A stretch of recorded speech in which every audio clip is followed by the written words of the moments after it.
একবার এই free fire গেমটার প্রেমে পড়ে দেখেন। দুনিয়ার লোভ, লালসা, মায়া, আবেগ, ভালোবাসা সব ভুলে যাবেন। শুধু থাকবে এই গেমটার প্রতি ভালোবাসা।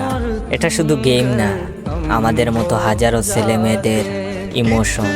এই গেমে ঢোকার পর ভুলেই যাই ডিপ্রেশন কি জিনিস। শয়নে স্বপনে ভাবি শুধু গেমটার কথা। এই গেমে আমাদের এমন কয়েকটা বন্ধু আছে বা বন্ধুদের সাথে পরিচয় হয়েছে, তাদেরকে কোনোদিন ভোলা যাবে না। এই গেমটা খেলা ছেলে মেয়েদের প্রেমিক প্রেমিকা লাগে না, গেমটাই তাদের প্রেমিক প্রেমিকা। প্রেমিক প্রেমিকারা ঝগড়া করলে তাদের বিচ্ছেদ হয়, কিন্তু হাজারো মান অভিমানের পর আমাদের এই গেমের সাথে কোনোদিন বিচ্ছেদ হয়নি। আসলে এই গেমটাকে অনেক ভালোবাসি, অনেক অনেক। আপনাদের বুঝাতে পারবো না।